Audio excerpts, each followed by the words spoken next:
So the last 2 years, I have been focused on two areas. One, the area of responsible leadership. What does that mean in today's corporation? How does the corporation assume a leadership role in society? So we have been interviewing CEOs around the globe and trying to look at how leadership is evolving, not just for the CEO, but for the company, and how they lead within communities, etc. And then more recently, I've been focusing on an area that I'm quite interested in now of social innovation and social entrepreneurship. So I have just developed a new course, which is how when I want to learn something, I develop a course and teach it, because that's how I learn it. And we're starting to do some research now on how large organizations, particularly multinational corporations, how they might use social innovation in order to better develop their relationships and their mission with the larger issues of society, from water to food. Well, I think that one of the issues that, having interviewed now quite a few CEOs, I can both appreciate the complexity of their world and trying to deal with that.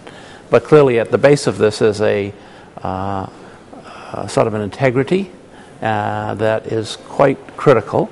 Some people would say that's simply the law, but we know the law gets broken. I'm really looking at the spirit as well as the letter of the law. How do CEOs begin to deal with the much more difficult issue of authenticity? And I think the challenge for today's CEO and today's world is dealing with a transparent society where through technology, the internet, everything is out in the open. And so what used to pass for public relations or whatever is no longer sufficient. Social media, transparency force CEOs and companies to be responsible in a way they never even thought they'd have to be before. And so a much more challenging time, I think. A good time, I think, and it's good for everybody, but it also requires CEOs, particularly, or leaders, to create a sort of a new competency in how they begin to deal with issues that they're responsible for. So I think that's probably the biggest change. I think that's a hard question to answer. In terms of our CEOs committed to transparency, I think they're learning to accept that it's a reality of their world. I think they are beginning to understand that this is an area that they need to understand better, accept better. But I think that it may take another whole generation for a group of CEOs that have come up in this to be more at home with transparency. Well, I think it's interesting, having followed CSR now for several decades. I think it's come out of the shadows. I think that all of the polls that you read, from the Financial Times to the Accenture, all the CEOs now have gone from saying, well, I'm not sure, to, yes, this is a critical business issue.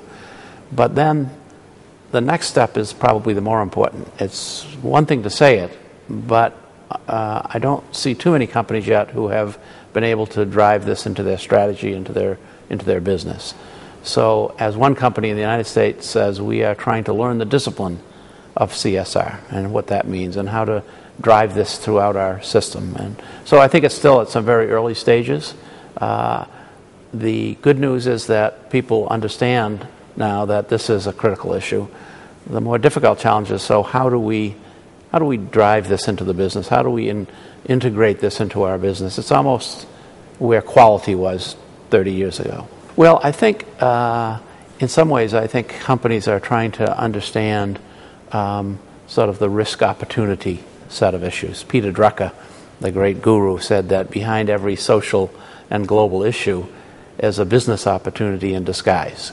And I think for companies, they're beginning to understand that these issues, these social issues and the environmental issues, are both risks that they have to mitigate, have to try and lessen, but also great opportunities. And we see a number of companies that have understood the opportunity side of this. General Electric with Eco-Imagination and other really interesting examples where companies can begin to understand that the changing expectations of society around, for example, the environment, or around how companies are dealing with issues of water, for example, actually create opportunities and new businesses. Coca-Cola found this out when they went from sugar water to understanding that water itself was a great product that people would pay money for. So we're in the middle of that process now. Well, I think it just depends on the company itself, what's material to that company. So for Coca-Cola, for example, water has become probably the major issue that they were doing.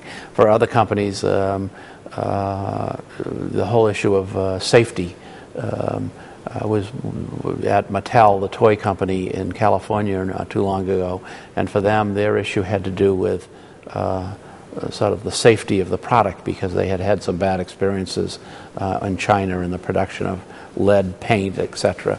So every company has its own set. BP has to deal with its particular set of issues now, and it changes, obviously, as the situation changes around the environment. I don't think this is a question of simply being profitable. I think it's also a question of understanding that a lot of what these social and environmental issues open up new markets, can create tremendous profitability, because consumers, for example, are looking for different issues. Walmart, which is the big retailer in the United States, has adopted sustainability because they, first of all, save a lot of money by being more sustainable, but they also have recognized that consumers are looking for more sustainable products, more organic products.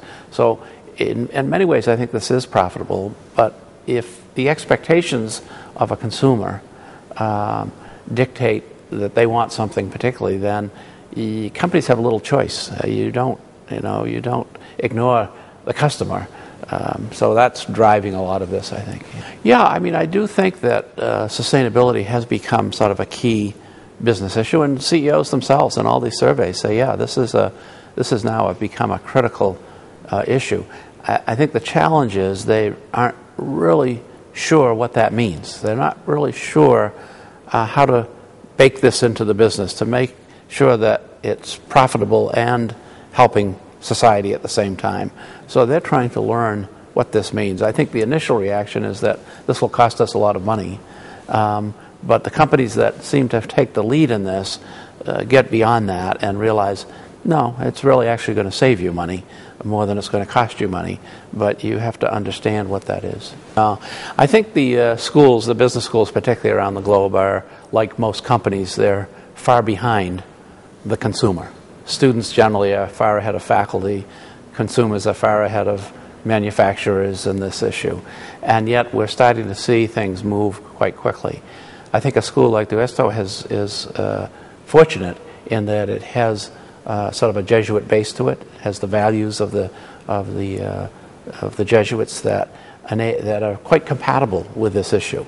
And so I think we're seeing schools of business, particularly like this one, move quite quickly on this as a way of taking leadership, talking back to responsible leadership, of educating now the next generation of students who, ironically, are sort of expecting this or asking for this as they come in. They're much more sensitive to these issues than perhaps our generation has been. So I think the schools of business have a long way to go in terms of, in some ways they reflect companies, right? They reflect the same challenges that companies have of trying to understand this and really put this into the curriculum in this case and into the training of students in a way that creates a sustainable business school as well.